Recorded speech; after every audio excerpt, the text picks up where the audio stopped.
Hello everyone, नमस्कार दोस्तों। आज इस सेशन में हम लोग जिस चैप्टर की बात करेंगे वो चैप्टर है सोशियो रिलीजियस रिफॉर्म्स, जो कि भारत में हुए थे 19वीं शताब्दी में। मतलब 19th सेंचुरी में जो भी धार्मिक आपका है, सामाजिक जो उत्थान के मूवमेंट्स हुए थे, उन पे हमारी चर्चा होगी। अगर हम अपने वनडे एग्जाम्स की बात करते हैं तो इस चैप्टर से अधिकांश आपको इस तरह के सवाल आ जाएंगे कि मान लीजिए ये जो एक मूवमेंट था इसको किसने चलाया, या ये पूछ दिया जाए कि भाई फलाना जो ये व्यक्ति थे इन्होंने किस मूवमेंट को चलाया, या ये किस मूवमेंट से इन्वॉल्व थे। तो जैसे हमको पता है हमारे एग्जाम में फैक्चुअल सवालें आती हैं, एकदम डायरेक्ट आपसे पूछेगा। कुछ अगर घुमाव करके भी पूछ दे तो भी उसको हम लोग देखने लायक अभी हो जाएंगे थोड़ी देर में। तो सबसे पहले इस चैप्टर में मैं आपको ये बताता हूं कि जो भी रिफॉर्म्स थे उनको हमने दो तरीकों में बांट दिया। एक जैसे आप देख सकते हैं, एक रिफॉर्मिस्ट, दूसरा रिवाइवलिस्ट। देखिए, रिफॉर्मिस्ट नाम से है रिफॉर्म करना चाहते हैं। क्या कह रहे हैं कि भाई जो चीजें हैं उसमें कुछ बदलाव करो, थोड़ा बहुत चेंज करो, थोड़ा बेटर करो, रिफॉर्म करो और चीजें बहुत अच्छी हो जाएंगी। मान लीजिए मैं एक हिंदू धर्म से जुड़ा हुआ व्यक्ति हूं और मेरा मानना है कि मेरा जो धर्म है महान धर्म है, लेकिन मेरे धर्म में कुछ कुरीतियां आ गई हैं। There is certain deformities and I need to change only that. मतलब उतना बस रिफॉर्म करिए, बाकी धर्म में समाज में सब कुछ ठीक है, थोड़ा सा रिफॉर्म कीजिए, सब सही हो जाएगा। तो ये क्या कह रहे हैं ये लोग कि भाई टाइम के हिसाब से, समय के हिसाब से बदलाव लाइए। और जो अब मॉडर्न एरा है, 19वीं शताब्दी की बात हो रही है, आधुनिक एरा की बात हो रही है, तो साइंटिफिक टेम्पर मतलब साइंस के हिसाब से जो चीजें पहले करते थे उसकी अगर जरूरतें नहीं है तो उसको छोड़ दीजिए। वहीं पे एक और तरह का मूवमेंट है, उसको कहते हैं रिवाइवलिस्ट। नाम रिवाइवल, रिवाइव करना, फिर से एक पुराने दौर में जाने की बातचीत जैसे यहां पे हो रही है कि इन लोगों का मानना है कि अभी जो समाज है या अभी जो धर्म है वो बिल्कुल ही गड़बड़ है और हमको एक पुराने एरा में जाने की जरूरत है। Revival of the old system की बात ये करते हैं कि नहीं जी, ये खराब है, इसमें इंप्रूवमेंट करके कुछ नहीं होगा, टोटल चेंज करने की बात करते हैं। तो मोटा मोटी जितने भी मूवमेंट हैं इन्हीं दोनों के बीच में आएंगे। एग्जाम्पल अगर रिवाइवलिस्ट के देखिएगा तो एक वहाबी है, एक थोड़ा बहुत आर्य समाज भी है। स्वामी दयानंद सरस्वती से जुड़ा हुआ आर्य समाज भी रिवाइवलिस्ट टाइप का क्या माना जाता है। और रिफॉर्मिस्ट तो जैसे मैंने कहा, आप आगे चल के देखेंगे राजा राम मोहन रॉय हैं और कई सारे लोग हैं जिनका मूवमेंट रिफॉर्मिस्ट हुआ करता था। तो अब पहला यहां पे एक शुरुआत में सबसे जिसकी चर्चा होगी वो है सती। है क्या दोस्तों? अब तो हमारे देश में ये एक कुरीति ऐसी है जो खत्म हो गई है। This is nowhere now to be found. But एक समय था जब एक औरत को, मतलब जो शादीशुदा है, अपने हस्बैंड के मतलब अपने पति के मृत्यु के बाद अपने आप को टू प्रूव कि वो एक बहुत भले औरत है, बहुत भली औरत है, बहुत ऊंचे कद की औरत है, बड़ी ही अच्छी और गुणवान थी, तो इस सब चीज को प्रूव करने के लिए अपने पति की मृत्यु के बाद उसको भी आग में कूद जाना होता था। ये दोस्तों यहां पर एक और शब्द होता है जौहर। जौहर और सती में फर्क यह है कि जौहर अधिकांश तब होता था जब आपकी मान मर्यादा खतरे पे है। आक्रमणकारियों ने, जो भी इन्वेडर्स हैं, वो शायद आपकी इज्जत का कदर ना करें, तो औरतें सामाजिक तौर पे एक समूह बनाकर वे आग में कूद पड़ती थी। सती में समूह में नहीं, जिसका हस्बैंड या पति की मृत्यु हो गई है वो बस कूदेगी in order to prove herself to be a pure and virtuous women, कि भाई बहुत अच्छी लेडी थी, बड़ी ही महान थी, पति की मृत्यु के बाद इन्होंने भी अपनी जान को दे दिया।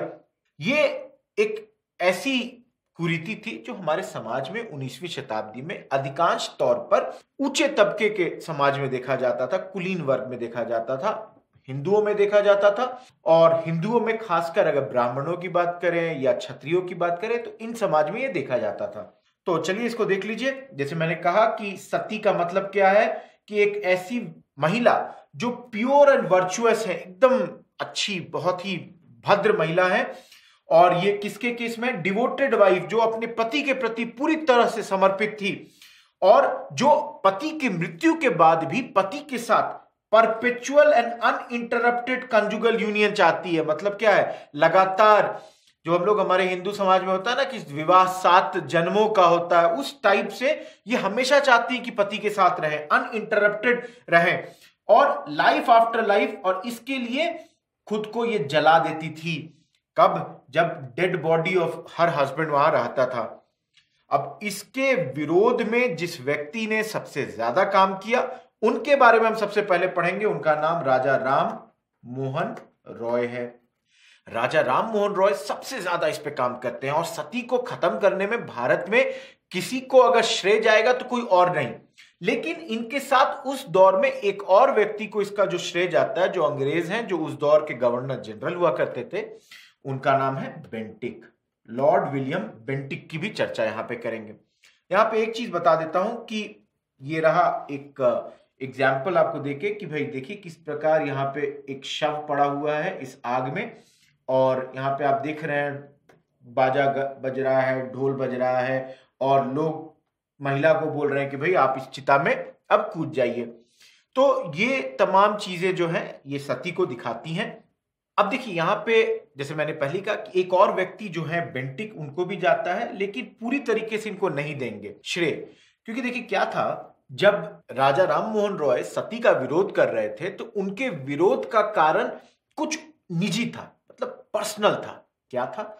उन्होंने अपने घर में देखा था कि उनकी भाभी, मतलब उनके बड़े भाई की जो पत्नी थी, उन्होंने सती कर लिया था जब वो विधवा हो गई थी। लेकिन बेंटिक का यहां पे क्या था कि 1833 में एक और चार्टर एक्ट पास होने वाला था और अंग्रेजों को दिखाना था अपने घर में इंग्लैंड में कि भाई जब हम भारत गए तो हम क्या थे, हम तो व्हाइट मैन थे। अंग्रेज तो यही कह रहे हैं ना कि we are the white man and these Indians जो है, भारतीय जो है, ये ब्लैक हैं, जिनके उद्धार के लिए हम यहां आए हैं, इनको बेहतर बनाने के लिए। ये सिविलाइज्ड नहीं है, इनको हम सिविलाइज्ड करेंगे। तो ये क्या कह रहे हैं कि देखो भाई हम जब गए भारत तो यहां पे तो ये महिला अपने हस्बैंड की मृत्यु के बाद आग में कूद पड़ती है और हम आ गए हैं, इनको ये चीज खत्म करेंगे। और इस आधार पे ये अपनी जनता को दिखाना चाहते थे कि देखो हम वहां अच्छे नोबल पर्पस के लिए गए हैं। और इसी कारण से जैसे मैंने पहले कहा, राजा राम मोहन रॉय तो इससे जुड़े हुए थे और चार्टर डिबेट होने वाला था पार्लियामेंट में। और चार्टर डिबेट के बारे में हमने बात कर रखा, हर बार 20 साल पे ये आता था। और इसीलिए बेंटिक ने 1829 में एक एक्ट पास करवाया जिससे सती को भारत में बैन कर दिया गया। ये मोटा मोटी मैंने बहुत ज्यादा एक्सप्लेनेशन आपको दे दिया है। इतना याद रखें, बेंटिक, राजा राम मोहन रॉय, सती, 1833 का चार्टर एक्ट। इससे ज्यादा आपको इसमें ज्यादा याद करने की जरूरत नहीं है। चलिए अब पहले सोशियो रिलीजियस रिफॉर्मर जो है उनके बारे में बात करते हैं। धार्मिक सामाजिक सुधार आंदोलन जो हमारे इस चैप्टर का मूल है, उसमें जिन लोगों का नाम लेना है उसमें पहला नाम है राजा राम मोहन रॉय। ये लाइन एकदम रट लीजिए, ये है father of Indian Renaissance. Renaissance को अंग्रेजी में रीबर्थ भी कहा जाता है। रीबर्थ से आप समझ रहे हैं पूर्ण जन्म जिसको हम कहते हैं। तो भारतीय पूर्ण जन्म का अगर किसी को क्रेडिट जाता है तो वो और किसी नहीं, राजा राम मोहन रॉय को ही जाता है। राजा राम मोहन रॉय कई किताबों में लिखा जाता है first modern man of modern India. समझिए, पहले first modern man of modern India, मतलब आधुनिक भारत का पहला आधुनिक व्यक्ति कौन था? तो वो कोई और नहीं, राजा राम मोहन रॉय थे, जिन्हें फादर ऑफ इंडियन रेनेसा भी कहते हैं। अब इनके बारे में कुछ चीजें मैं बता रहा हूं, आप एक एक पॉइंट देखते चलिए। कुछ पॉइंट्स को रटना है, याद रख लेना है अपने एग्जाम के लिए। देखिए, बहुत ही विद्वान व्यक्ति हैं, हाईली इंटेलिजेंट, दर्जन भर लैंग्वेज जानते हैं। और लैंग्वेजेस की बात अगर करें तो फारसी जानते हैं, बंगाली जानते हैं, अरेबिक जानते हैं, संस्कृत जानते हैं, हिंदी जानते हैं, अंग्रेजी जानते हैं। क्योंकि इनका मानना था कि भाई अगर किसी भी किताब को समझना है और वो किताब किसी भी लैंग्वेज में है, किसी भी भाषा में है, तो उस भाषा को अगर नहीं जानोगे तो समझ नहीं पाओगे। जो मूल बातें भाषा में लिखी गई हैं उसको तभी समझा जा सकता है जब आप उस रिलीजन की किताबों को उस लैंग्वेज में पढ़ेंगे। तो अच्छी बात है, महान व्यक्ति हैं, इतना इनके पास समय था कि ये कर पाए। लेकिन आप देखेंगे कि ये जानते हैं कि हर व्यक्ति के लिए पॉसिबल नहीं है, इसलिए ये कई किताबों को ट्रांसलेट करेंगे बंगाली में, जैसे उपनिषद को। आप आगे देखोगे कि उपनिषदों को इन्होंने ट्रांसलेट किया, अनुवाद करवाया बंगाली में, ताकि आम बंगाली व्यक्ति उसको पढ़ सके और समझ सके। क्योंकि हर कोई तो नहीं पढ़ सकता ना 4 लैंग्वेज या 5 लैंग्वेज एक ही में। उस वक्त आप समझ सकते हैं जब भारत के 19वीं शताब्दी की अगर हम शुरुआत के 1810-20 की बात करें तो कितना कम हमारे यहाँ लिटरेसी था, तो हर कोई हर लैंग्वेज नहीं जानता था। इसके अलावा जैसे मैंने पहले कहा, ये व्यक्ति बहुत आधुनिक है, हर चीज में लॉजिकल रीजनिंग की बात कर रहा है और साथ में रैशनल थिंकिंग की भी बात करते हैं।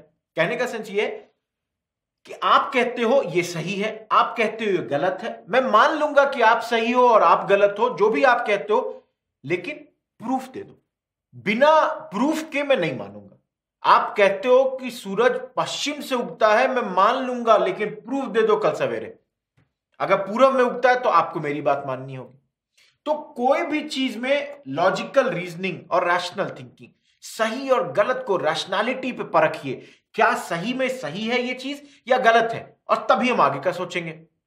अब ये एकदम रट लीजिए, सवाल क्या आ सकता है कि आत्मीय सभा को किसने शुरुआत की, या ये आ सकता है कि राजा राम मोहन रॉय इनमें से किन किन सभाओं से जुड़े हुए थे। तो आत्मीय सभा राजा राम मोहन रॉय ने शुरू किया। कब किया? 1814 में किया। कहां पे किया? कलकत्ता में किया। कब किया ये भी कभी कभार पूछ सकते हैं, लेकिन दोस्तों हिस्ट्री में ये पॉसिबल नहीं है कि इतिहास में आप हर साल को याद रखते चलें। फिर भी मैं आपसे ये अनुरोध करूंगा कि कुछ को याद रखेंगे तो अच्छा होगा। ये उतना इंपॉर्टेंट नहीं है, भूल भी जाएंगे तो चलेगा, लेकिन याद रखिए कि आत्मीय सभा को कलकत्ता में स्टैब्लिश किया राजा राम मोहन रॉय ने। इसके अलावा बहुत इंपॉर्टेंट, हिंदू कॉलेज की स्थापना कलकत्ता में 1817 में इन्होंने किया, और इसके लिए मदद किया उन्होंने डेविड हेयर नाम के एक व्यक्ति का। एकदम इसको रखिए। और एक और कॉलेज का नाम देख लीजिए, कॉलेज का नाम है वेदांता कॉलेज। फिर से कहा है, कलकत्ता में।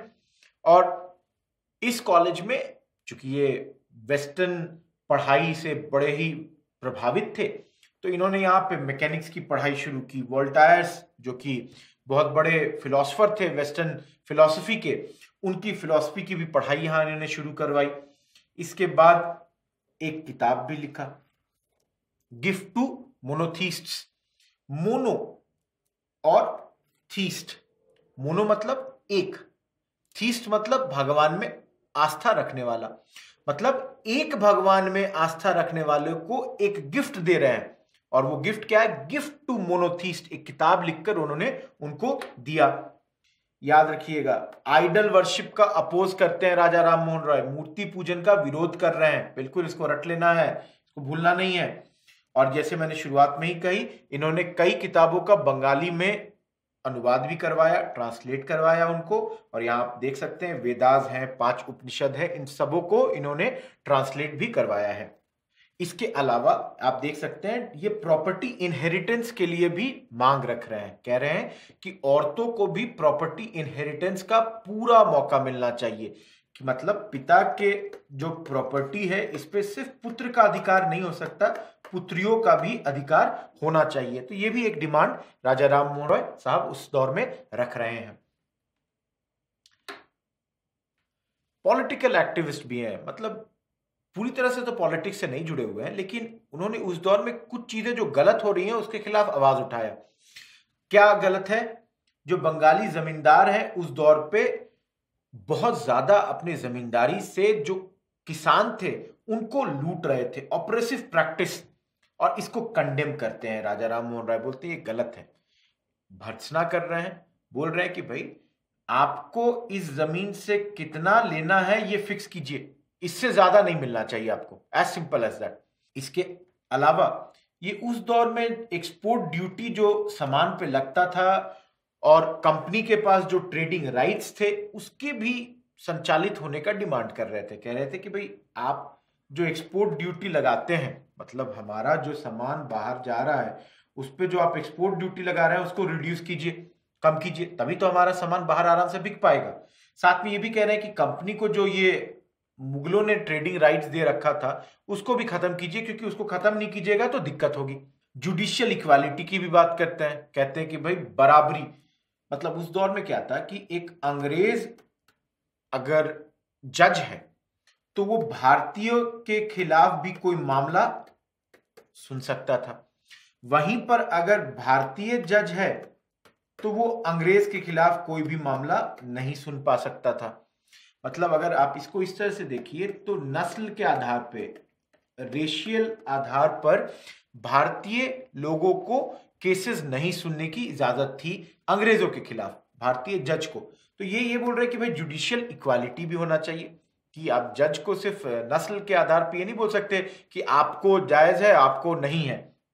इंटरनेशनलिस्ट भी हैं, कहने का सेंस ये है कि विश्व में क्या हो रहा है इन तमाम चीजों से जुड़े हुए थे, विश्व में किस जगह पे क्या घटना घटित हो रही है इसका ये खबर रखा करते थे, और उन चीजों से प्रभावित भी हुआ करते थे कि अगर कहीं पे मान लीजिए यूरोप में, आयरलैंड में अगर अंग्रेजों की दमनकारी नीति है तो ये उसका भी विरोध करते थे। तो मतलब अपने समय से आप समझ सकते हो बहुत आगे के व्यक्ति थे ये। फ्रेंच रिवॉल्यूशन से भी इंस्पायर्ड है, प्रेरित हैं। 1789 में आपका फ्रेंच रिवॉल्यूशन होता है और इससे भी बहुत ज्यादा ये प्रभावित हैं। उस दौर में अधिकांश महान व्यक्ति फ्रांसीसी क्रांति से प्रेरित हुए ही, ये आप देखेंगे, क्योंकि फ्रांसीसी क्रांति जैसा बड़ा उस दौर में कुछ नहीं था। एक ऐसी क्रांति जो तमाम लोगों को बोलता है कि भाई सब लोग इक्वल हो, लिबर्टी सबके पास है, फ्रेटर्निटी की बात करता है, तो ऐसी क्रांति देखी नहीं गई थी। और कोई भी व्यक्ति जो थोड़ा सा भी अपने एक लेवल से ऊपर जा चुका है तो तमाम लोगों को ये अंदाजा था कि ये बहुत बड़ी बात हो गई है, और इससे सभी लोग बहुत इन्फ्लुएंस थे, प्रेरित थे। इसके बाद एक और सभा की बात होती है, वो है ब्रह्मो सभा।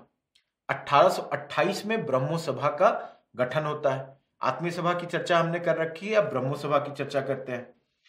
पर्पस क्या है? हिंदुइज्म को प्यूरिफाई करना। हिंदुइज्म हमने शुरू में ही बात की, रिफॉर्म है। इनका मानना है कि भाई हिंदू समाज या हिंदू जो रिलीजन है बड़ा अच्छा रिलीजन है, कोई दिक्कत नहीं है, सिर्फ उसमें जो थोड़ी बहुत कुरीतियां आ गई हैं, जैसे सती मान लीजिए, उसको हटाइए, हिंदू धर्म बढ़िया है। तो इन्होंने बनाया ब्रह्मो सभा। पर्पस क्या है? हिंदुइज्म को प्यूरिफाई करना है। मोनोथिज्म की बात तो मैंने कही दी, ये एक भगवान में बिलीव करते हैं। तो मोनोथिज्म की तो बात हमने पहले भी करी जब वो गिफ्ट टू मोनोथिस्ट की बात कर रहे थे। इसके बाद जो इन्होंने ये समाज बनाया है, ब्रह्मो सभा या सोसाइटी जो बनाई है, ये कहते हैं कि ट्विन पिलर्स, दो चीजों पे आधारित रहेगी। एक तो रीजन, हमने पहले ही कहा कि लॉजिकल रीजनिंग की बात करते हैं, कारण बताओ क्या है तभी सोचेंगे। और दूसरी है वेदास और उपनिषद पे भी बोलते हैं कि आधारित रहेगी। इसके अलावा देखिए ये एक बड़ा इंपॉर्टेंट लाइन है, इसमें सबसे इंपॉर्टेंट ये है, अगर कभी आपसे पूछ दे कि ये जो ब्रह्मो सभा थे इसके पहले सेक्रेटरी कौन थे, तो याद रखना है ये ताराचंद चक्रवर्ती इसके पहले सेक्रेटरी हुआ करते थे। इसके अलावा उस वक्त अगर समाज के फॉलोअर्स के नामों को अगर देखेंगे तो केशव चंद्र सेन है, देवेंद्र नाथ टैगोर है, ईश्वर चंद्र विद्यासागर, अश्विनी कुमार दत्ता, डिरोजियंस, ये हैं डिरोजियो के फॉलोअर्स, आगे की बात होगी। प्रसन्न कुमार टैगोर, चंद्रशेखर देव और ताराचंद चक्रवर्ती तो हैं। एक तरह से मैं ये कहूं उस दौर का जितना महान व्यक्ति है सभी कोई बंगाल के आसपास का तो इस समाज से जुड़ा हुआ था। मतलब एक तरह से ये कहिए कि ये तमाम लोग तारे हैं भारतीय उस जगत के, और उसमें सबसे जो ब्राइटेस्ट स्टार जिसको कहेंगे वो राजा राम मोहन रॉय थे, और उनके इर्द गिर्द ये सब लोग थे। और आगे चल के इनमें से कई लोगों की भी हम चर्चा भी करेंगे। तो ये जो ब्रह्मो सभा इन्होंने बनाई है 1828 में, आगे चलकर इसको इनकी मृत्यु के बाद देवेंद्र नाथ टैगोर हेड करते हैं, मतलब इसको कैरी फॉरवर्ड करते हैं। देवेंद्र नाथ टैगोर, यहां याद रख लीजिए 3 नाम, एक है द्वारका नाथ टैगोर, इनके पुत्र हैं देवेंद्र नाथ टैगोर, और इनके पुत्र हैं रविंद्रनाथ टैगोर, और इनके भाई हैं सत्येंद्र नाथ टैगोर। देखिए ये बता दे रहा हूं क्योंकि बहुत बार कंफ्यूजन लोगों को हो जाता है। द्वारका नाथ टैगोर, प्रिंस द्वारका नाथ टैगोर, ये है सबसे पहले इस खानदान में। इनके पुत्र हैं देवेंद्र नाथ टैगोर, जो कि यहाँ पर राजा राम मोहन रॉय की मृत्यु के बाद इस समाज को आगे ले जाएंगे। और इनके कई सारे पुत्र पुत्रियां थी, जिनमें दो का नाम मैं यहाँ लिख रहा हूं, सत्येंद्र नाथ और रविंद्रनाथ टैगोर, पोएट महान, और इनकी चर्चा आगे होगी। सत्येंद्र नाथ टैगोर पहले इंडियन सिविल सर्विस जो भारतीय थे, जो उन्होंने इंडियन सिविल सर्विस ICS निकाला था, वो ये थे, तो इसको याद रखिएगा। 1839 में तत्वबोधिनी सभा का इन्होंने गठन भी कर दिया है, बहुत इंपॉर्टेंट बात है, अच्छी बात है। इसके अलावा इस सभा की पत्रिका का नाम है तत्वबोधिनी पत्रिका, याद रखिएगा। तो देवेंद्र नाथ टैगोर के सभा का नाम, मतलब इनका जो बॉडी है, सोसाइटी है, वो तत्वबोधिनी सभा है। और इन्होंने जो समाज में जो पत्रिका निकाला था उसका नाम तत्वबोधिनी पत्रिका है। और ये पत्रिका भारतीय पास्ट की स्टडी के लिए है। किस लैंग्वेज में है? बंगाली लैंग्वेज में। तो ये बड़ा इंपॉर्टेंट है, आपको याद रखना है कि बंगाली भाषा में ये भारतीय पास्ट को बताने की बात कर रहे हैं, इंडिया पास्ट की स्टडी की बात कर रहे हैं। देखिए, कोई भी समाज अच्छी बातें ही करेगा, ये भी वही कर रहे हैं। ये क्या कह रहे हैं कि विडो रीमैरिज होना चाहिए, पॉलीगैमी खत्म होना चाहिए, वुमेन का एजुकेशन होना चाहिए, और सुपरस्टिशन का अपोज कर रहे हैं, मतलब जो अंधविश्वास से जुड़ी हुई जो प्रथाएं हैं उसको ये बोलते हैं ये गलत है। तो ये तमाम बातें ये समाज करती है। तो ब्रह्मो समाज के साथ जुड़ गए देवेंद्र नाथ टैगोर, जुड़े हुए थे। राजा राम मोहन रॉय के मृत्यु के बाद इन्होंने इस समाज को आगे ले गए। देखिए, समाज क्या कह रही है कि there is no need for a priestly class. ये बोलते हैं किसी भी प्रिस्टली क्लास की जरूरत नहीं है अगर रिलीजियस राइटिंग्स को इंटरप्रेट करना है। मतलब ये जो पंडित जी का है या किसी भी और ऐसे लोग हैं, इनकी जरूरत नहीं है, क्योंकि इन्होंने तो हमने देखा ना, वेद ही हो या उपनिषद हो, उनको बंगाली भाषा में ट्रांसलेट कर दिया है, और एक बार ट्रांसलेशन हो गया तो आप समझ सकते हैं उसको। इसके अलावा ये जो ब्रह्मो समाज है आगे चलकर बट जाएगा, डिवीजन हो जाएगा। डिवीजन होने के बाद एक हिस्सा जो ये है, ये बनेगा ऑल इंडिया ब्रह्मो समाज। मतलब अभी था ये ब्रह्मो समाज, एक हिस्सा इससे बट के निकल गया, वो हो गया ऑल इंडिया ब्रह्मो समाज। मेंबर कौन है? निकाल के जो बनाने वाले हैं केशव चंद्र सेन और आनंद मोहन बोस, नाम याद रखिएगा इसका और इसका भी। और जो दूसरा घटक जो पहले से रह गया, उसने अपना नाम दे दिया आदि ब्रह्मो समाज। आदि मतलब पुराना, ओरिजिनल जिसको कहेंगे ना, कि ओरिजिनल हम ही है। तो देवेंद्र नाथ टैगोर जिस बॉडी में रह गए वो आदि ब्रह्मो समाज हो गया, और जो बॉडी निकल गई वो ऑल इंडिया ब्रह्मो समाज हो गई। कारण कुछ इस तरह था कि केशव चंद्र सेन इस समाज में क्रिश्चियनिटी के कुछ चीजों को लाना चाहते थे, क्योंकि वो बहुत प्रभावित हो गए थे क्रिश्चियन धर्म से, और देवेंद्र नाथ टैगोर उसका पूर्ण विरोध कर रहे थे। आगे चलकर ये जो ऑल इंडिया ब्रह्मो समाज है, ये भी दो भागों में बट गया। अब इस बार क्या हुआ कि केशव चंद्र सेन ने अपनी पुत्री, जो उस वक्त माइनर थी, मतलब 18 साल कम के कोई भी व्यक्ति को माइनर कहा जाता है, तो वो 11 साल की थी, उनकी शादी उस वक्त कूच बिहार के राजा के बेटे से कर दिया गया। तो केशव चंद्र सेन के जो सपोर्टर्स थे, जिन्होंने आज तक हमेशा ये कहा था कि भाई हम लोग चाइल्ड मैरिज अपोज करते हैं, वो अब ये बोल रहे केशव चंद्र सेन से कि भाई आप बोलते थे कि चाइल्ड मैरिज खराब है, और अब आप ही अपने बच्चे की शादी करा रहे हो जब वो खुद चाइल्ड है, तो हम आपकी बातों पे विश्वास क्यों करें, क्योंकि आपकी बातों का तो अब कोई भरोसा नहीं रह गया, और आप खुद अगर उस चीज पे नहीं चलेंगे जो चीज आप कह रहे हो, तो ये तो गलत है। तो एक बार फिर से यहां पे गठन होगा, और जो इस बार जो लोग बाहर जाएंगे वो अपना नाम रखेंगे साधारण ब्रह्मो समाज, और बाहर जाने वालों में आनंद मोहन बोस इसमें से एक रहेंगे। देखिए, जो भी मैंने अभी कहा, देवेंद्र नाथ टैगोर वाले बॉडी का नाम क्या हो गया? आदि ब्रह्मो समाज। और फिर से एक बार डिवीजन होगा तो आनंद मोहन बोस और शिव नारायण शास्त्री निकल जाएंगे और नाम रख लेंगे साधारण ब्रह्मो समाज। तो ब्रह्मो समाज का दो जो डिवीजन है, देवेंद्र नाथ टैगोर के प्रेसिडेंट बनने के बाद उसको हमने अभी देख लिया। चलिए, अगला जो है वो अब देखते हैं। Henry Vivian Derozio Anglo Indian है, पिता भारतीय मूल के हैं, माता पोर्तुगीज मूल की है। ब्रैकेट में देख सकते हैं 22 साल, 1809 से 1831, ये 22 साल इनकी उम्र थी जिस वक्त इनकी मृत्यु हो गई। लेकिन इतने छोटे से उम्र में इतना कुछ कर गए कि आप समझ सकते हो हमने अपने हिस्ट्री बुक्स में इनको जगह दे रखी है। सपोर्टर जो इनके हैं हेनरी विवियन डिरोजियो के, इन्हीं को इनके नाम के आधार पे बोला गया डिरोजियंस। जो भी सपोर्टर हैं इनके, उनको बोला गया डिरोजियंस। हिंदू कॉलेज अभी थोड़ी देर पहले पढ़ा, राजा राम मोहन राय ने शुरू किया। कहां पर? कलकत्ता में। उसमें ये टीचर हैं। कब से कब तक? 1826 से लेकर 1831, 5 साल, मतलब 17 साल की उम्र में ही इस कॉलेज के ये प्रिंसिपल हो गए। बड़े यंग थे और अपने साथ उस दौर के कई जो युवा लोग थे उनको इन्होंने प्रभावित किया। उस दौर में जो मूवमेंट इन्होंने शुरू की उसका नाम याद रख लीजिए, यंग बंगाल मूवमेंट। यंग क्योंकि ये खुद बड़े यंग थे, इनके साथ जितने लोग जुड़े ये सब यंग थे। बंगाल चूंकि मूवमेंट बंगाल में हुआ इसलिए यंग बंगाल कहलाया, और मूवमेंट चूंकि आंदोलन की बात कर रहे हैं तो ये यंग बंगाल मूवमेंट इन्होंने शुरू किया। इंस्पायर्ड बाय फ्रेंच रिवॉल्यूशन, मैंने कहा ही आपको उस दौर में कोई भी बड़ा व्यक्ति है इस रिवॉल्यूशन से नहीं प्रेरित हो, ऐसा हो ही नहीं सकता, और ये भी प्रेरित थे। और इनके बारे में एक और चीज याद रखिए कि ये भारतीय किताबों में इन्हें first nationalist poet of modern India कहा गया है।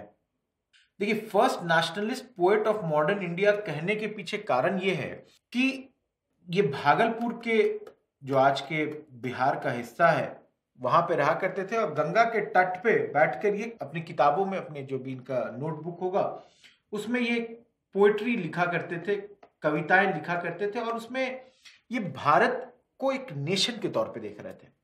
देखिए, आगे चलकर इकबाल हैं, बिस्मिल हैं, कई लोगों ने भारतीय जो हमारे नेशनलिज्म पे पोएम्स लिखे हैं, लेकिन ये शायद पहले थे, इसलिए इनको first nationalist poet of modern India कहा जाता है। और इसको याद रखिए, हमारे एग्जाम्स में सीधे पूछ देगा, भैया भारत के पहले नेशनलिस्ट पोएट कौन है, और हमारा ध्यान डिरोजियो पे जा भी नहीं सकता है, कंफ्यूजन हो जाएगा, तो इसको रट लीजिए। जैसे आप समझ सकते हो दोस्तों कि 22 साल की उम्र में इनकी मृत्यु हो गई, तो इनकी मृत्यु के बाद ये जो हमारा मूवमेंट था ये खत्म हो गया। तो ये बहुत ही इंपॉर्टेंट है, इसको आप याद रखिए। डिरोजियो पे एक ही दो सवाल आ सकता है, एक यंग बंगाल मूवमेंट पे और दूसरा first nationalist poet of modern India पर। चलिए, अगला नाम ईश्वर चंद्र विद्यासागर। विद्यासागर इनको टाइटल दिया गया था, नाम से विद्या का जो सागर है वो है ईश्वर चंद्र विद्यासागर। उस दौर में बंगाल में महान लोगों में राजा राम मोहन रॉय की मृत्यु के बाद सबसे बड़ा नाम इन्हीं का है। सबसे ज्यादा अगर इन्होंने किसी क्षेत्र में काम किया तो वो था इमेंसिपेशन ऑफ वुमेन, मतलब वुमेन अपलिफ्टमेंट में जितना इन्होंने काम किया उस दौर में किसी ने इतना काम नहीं किया। एजुकेशन, औरतों लड़कियों के बीच में, और उनके लिए इंस्टीट्यूशन सेट करना, ये तमाम कार्य ये किया करते थे। पॉलीगैमी के विरोध में, मतलब एक से ज्यादा शादियां या स्त्री करे या पुरुष करे। देखिए, ये जेंडर न्यूट्रल वर्ड है पॉलीगैमी। ये स्त्री या पुरुष कोई भी अगर एक से ज्यादा शादी करेगा तो उसके लिए पॉलीगैमी वर्ड यूज होता है। अगर जेंडर न्यूट्रल से हट जाइएगा तो वर्ड हो जाएगा पॉलीएंड्री या पॉलीजेनी, कि अगर स्त्री या पुरुष कर रहा हो तो पॉलीजेनी और पॉलीएंड्री कहते हैं। इनको सबसे ज्यादा क्रेडिट दिया जाता है इस चीज के लिए। इनके कारणों से, इनके अथक प्रयासों से वीडो रीमैरिज एक्ट 1856 में पास हुआ, और इस वक्त याद रख लीजिए, यहीं पे लिखवा दे रहा हूं, गवर्नर जनरल थे लॉर्ड डलहौजी। अब 1856 में लॉर्ड डलहौजी के वक्त वीडो रीमैरिज एक्ट के पारित होने में अगर किसी का सबसे बड़ा योगदान है तो वो और कोई व्यक्ति नहीं बट यही है, ईश्वर चंद्र विद्यासागर। और यहां पर याद रखिए कि ईश्वर चंद्र विद्यासागर सबसे ज्यादा, फिर से मैं इस बात को बोल रहा हूं कि औरतों के अपलिफ्टमेंट में ही जुड़े रहे। लेकिन महान व्यक्ति हैं, और भी कई चीजें इन्होंने की, जैसे चाइल्ड मैरिज का भी अपोज किया इन्होंने, 1850 में ही प्रोटेस्ट किया कि भाई ये गलत है।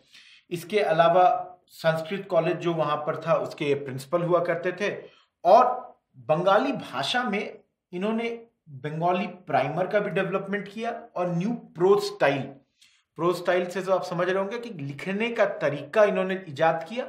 और प्राइमर मतलब जैसे हिंदी में जैसे होता है ना अ आ ई करके, या ABCD जो इंग्लिश में होता है, तो बंगाली भाषा में उन दौरान कुछ अक्षरों के लिए हिंदी के अक्षर यूज हुआ करते थे, उनको उन्होंने बंगाली अक्षर का प्रयोग किया उसके लिए। तो ये तमाम चीजें जो है जुड़ी हुई ईश्वर चंद्र विद्यासागर से। अगला, थियोसॉफिकल सोसाइटी। अब इसमें सबसे पहली बात है कि किसने शुरुआत की। ये 3 नाम याद रखिए, Helena Blavatsky, Henry Steel Olcott, William Quan जज। कहां पे की? न्यूयॉर्क। कब की? 1875। 3 चीज, 3 सवाल, किसने, कहां, कब, क्यों, ये आप देखिए। थियोसॉफिकल सोसाइटी है, जैसे आप देख सकते हैं सब विदेशी हैं, तो हम क्यों इनकी चर्चा कर रहे हैं? क्योंकि इन लोगों का जो मेजर काम है, मूल काम है, वो जुड़ा हुआ है कि भारतीय एंशियंट रिलीजन। अब देखिए, एंशियंट रिलीजन जब मैं बोलता हूं दोस्तों, मतलब बहुत पुरानी जो रिलीजन्स की बात हो रही है, तो इसमें कौन आएगा? हिंदुज्म आएगा, बुद्धिज्म आएगा, जैनिज्म आएगा, ज़ोरास्ट्रियनिज्म आएगा। तमाम ये जो धर्म है भारत में है। आगे चलकर तो यहाँ सिखिज्म भी होगा, इस्लाम भी आएगा बाहर से, लेकिन ये एंशियंट नहीं है। तो इन एंशियंट धर्मों के बारे में पढ़ने के लिए और इनके रिवाइवल के लिए, इनके पुनरुत्थान के लिए ये लोगों ने सोसाइटी बनाई, और ये बाद में भारत आ गए, और भारत में इन्होंने एक जगह पे अपना हेडक्वार्टर बनाया। कहां पर? ये है अद्यार, आज के डेट का चेन्नई। कहां गए? कुछ साल के बाद ऑलकॉट और ब्लेवेत्स्की, ये दोनों लोग आ गए भारत, और यहां पर अपना इंटरनेशनल हेडक्वार्टर बनाया। कहां पर बनाया? चेन्नई, अड्यार में। जैसे मैंने पहले कहा कि इनका काम क्या है, ये रिवाइवल की बात करते हैं, पुनरुत्थान की बात करते हैं, मजबूती की बात करते हैं, एंशियंट रिलीजन्स की बात करते हैं, जो कि हो गया हिंदुज्म, जोरास्ट्रियनिज्म, बुद्धिज्म। इस समाज से जुड़ी हुई एक खास महिला के बारे में बात किया जाए, जो है एनी बेसेंट। देख सकते हैं, ये भी भारतीय महिला नहीं है, आयरिश लेडी है, आयरलैंड से आई, और ये अराउंड 1893 के वक्त भारत आती हैं और इस मूवमेंट से जुड़ जाती हैं। बाद में थियोसॉफिकल सोसाइटी की ये प्रेसिडेंट भी बनती हैं, ऑलकॉट की मृत्यु के बाद अराउंड 1907 में। इसके अलावा इनका मेजर काम क्या है? हिंदुज्म के फिलॉसफी और उसके मोड्स ऑफ वर्शिप के रिवाइवल पे ये मेजोरिटी तरीके से काम कर रही हैं। लास्टली ये आगे देखिएगा कि इन्होंने उस दौर में सेंट्रल हिंदू कॉलेज, जो आज का बनारस हिंदू यूनिवर्सिटी है, BHU, उसको मदन मोहन मालवीय के साथ मिलकर इन्होंने इसको फाउंडेशन इसकी रखी, और ये आगे चल के होम रूल मूवमेंट में भी बहुत बड़ा इनका रोल है। हम पढ़ेंगे इसको अलग से। तो ये एनी बेसेंट के बारे में बाद में आप ये भी पढ़ेंगे कि ये पहली महिला प्रेसिडेंट थी कांग्रेस की। तो वो हम लोग मॉडरेट फेज की जब चर्चा करेंगे, कांग्रेस प्रेसिडेंट्स की चर्चा करेंगे, तब हम इनके बारे में उस वक्त बातचीत करेंगे। फिलहाल के लिए यहां से इतना ही। आइए, अगला बड़ा नाम महात्मा ज्योति गोविंदराव फुले। फुले टाइटल इसलिए क्योंकि फैमिली हॉर्टिकल्चर के बिजनेस में थी। हॉर्टिकल्चर मतलब फूल बेचना, इसलिए हो गया नाम फुले, और महात्मा तो टाइटल इनको दिया गया। दलित मूवमेंट जो है उसको शुरुआत करने में इनसे बड़ा कोई नाम नहीं। दलित मूवमेंट अगर भारत में देखा जाए तो उसमें सबसे महानतम नाम अगर किसी का लिया जाए तो महात्मा ज्योतिबा फुले का है।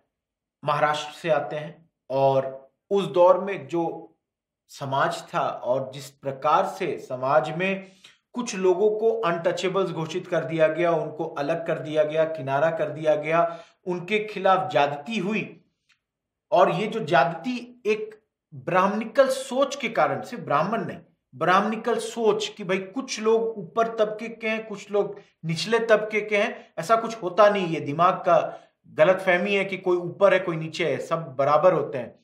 लेकिन जो समाज में एक बैठा हुआ था कि फलाना कास्ट अपर कास्ट है, फलाना लोअर कास्ट है, कुछ अनटचेबल्स है, उसका विरोध इन्होंने किया और दलित मूवमेंट को शुरुआत की। अपर क्लास ब्राह्मणिकल डोमिनेशन के अगेंस्ट है कि हर चीज में जो एक समाज के तबके को ही इंपॉर्टेंस मिलेगा, उसका इन्होंने पूरी तरीके से पुरजोर विरोध किया। इनके समाज का नाम बिल्कुल रट लीजिए, सत्य शोधक समाज। 1873 में इन्होंने इस रिलीजन का गठन किया और इसका स्टार्ट किया। मेन काम क्या है? लिबरेट करना है, आजादी दिलानी है। किनको? शूद्रों को, जो कि आपको पता है कि कास्ट सिस्टम में ब्राह्मण, क्षत्रिय, वैश्य और शूद्र, ये जो सबसे निचले पायदान पे जिनको रख दिया गया था, उनके लिबरेशन के लिए काम कर रहे हैं। अनटचेबल, जिनको मतलब अछूत कहा जाता था, अछूतों को एक्सप्लॉयटेशन और ऑपरेशन से बचाने के लिए ये बिल्कुल काम किया कर रहे थे। इन्होंने अपना सिंबल किसको यूज किया? राजा बाली को अपना सिंबल बनाया, राजा बाली। जबकि ब्राह्मण के सिंबल कौन है? राजा राम है। तो राम के अगेंस्ट में इन्होंने राजा बाली को अपना सिंबल बना लिया है। फुले के जब भी नाम लिया जाएगा, उनकी वाइफ का भी नाम लेना बहुत जरूरी है। सावित्री बाई फुले, फुले और उनकी वाइफ सावित्री बाई फुले ने लड़कियों के लिए कई स्कूल शुरू किए पुणे और उस आसपास के एरिया में, और कई सारे स्कूल शुरू हुए 1851 में। इन स्कूलों में पैसा लगाने वाले लोगों में जगन्नाथ शंकर शेठ, भाऊ दाजी, इन लोगों का भी नाम लिया जाता है। इसके अलावा जैसे मैंने पहले ही कहा, फुले ने अपने राइटिंग्स, जो किताबें इन्होंने लिखी, 2 किताब अभी नाम लूंगा इनका, और अपने कार्यों के द्वारा हमेशा कास्ट हायरार्की, जो कास्ट हायरार्की बनी हुई थी कि ये ऊपर ये नीचे, इसका विरोध किया। और साथ में जो प्रिस्टली क्लास को प्रिविलेज स्टेटस की, भाई पंडित जी आए हुए हैं, बड़े हैं, ये जो प्रिविलेज स्टेटस है उसका भी इन्होंने विरोध किया। इनके लिखे हुए 2 किताब, एक है गुलामगिरी, दूसरी है सार्वजनिक सत्य धर्म। ये 2 किताबें बिल्कुल रख लीजिए, बहुत बेहतरीन किताब है गुलामगिरी, इसको याद रखना है। और सार्वजनिक सत्य धर्म, दोनों ही इनसे जुड़ी हुई किताबें हैं। इसके अलावा फुले जो हैं विडो रीमैरेज से भी जुड़े हुए हैं, सपोर्ट करते हैं कि भाई विडो का रीमैरेज होना चाहिए। और यहां पर एक और अपने एग्जाम के लिए एक इंपॉर्टेंट लाइन है कि विष्णु शास्त्री पंडित, इन्होंने एक विडो रीमैरेज एसोसिएशन बनाया 1850 में। ये इसलिए मैं बता दे रहा हूं क्योंकि दोस्तों, जब भी विडो रीमैरेज की बात आएगी और एसोसिएशन जैसा कुछ आएगा, तो आपका मन हो सकता है ईश्वर चंद्र विद्यासागर की ओर चला जाए, क्योंकि मैंने कह रखा है कि जब भी विडोज की बात होगी सबसे बड़ा नाम वही होंगे। लेकिन यहां पे याद रखिए, विष्णु शास्त्री पंडित जो है सबसे बड़े नाम है इसमें। उसके अलावा एक और नाम है कारसोन दास मुलजी का, जिन्होंने सत्य प्रकाश नाम की एक किताब लिखी गुजराती भाषा में, जिसने विडो रीमैरेज को एडवोकेट किया। यहां याद रखिए एक और किताब है सत्यार्थ प्रकाश, कंफ्यूज नहीं होना दोस्तों। ये सत्य प्रकाश किसने लिखा? कारसोन दास मुलजी ने। सत्यार्थ प्रकाश किसने लिखा? आगे चल के हम देखेंगे, दयानंद सरस्वती ने। याद रखिएगा, कारसोन दास मुलजी ने लिखा सत्य प्रकाश, और किस चीज पे? विडो रीमैरेज पे। किस लैंग्वेज में? गुजराती में। बिल्कुल रट लेना है इस चीज को। जैसे सत्य शोधक समाज पे मान लीजिए आपसे क्वेश्चन पूछ दिया जाए कि भाई सत्य शोधक समाज जो है क्या ऑर्गेनाइज करता था? अपलिफ्टमेंट ऑफ ट्राइबल्स बिहार में, टेम्पल एंट्री मूवमेंट गुजरात में, एंटी कास्ट मूवमेंट महाराष्ट्र में, पीजेंट मूवमेंट पंजाब में। तो दोस्तों अभी जस्ट हमने देखा ना कि ये तो महाराष्ट्र से जुड़े हुए हैं फुले साहब, और ये एंटी कास्ट मूवमेंट चला रहे हैं। तो या तो आप स्टेट देख के इसको आंसर को निकाल सकते थे, या तो आप tribal, temple entry, anti caste, peasant, इन शब्दों से अपना आंसर खोज सकते थे। तो आंसर यहां पे क्या हो जाता? सी।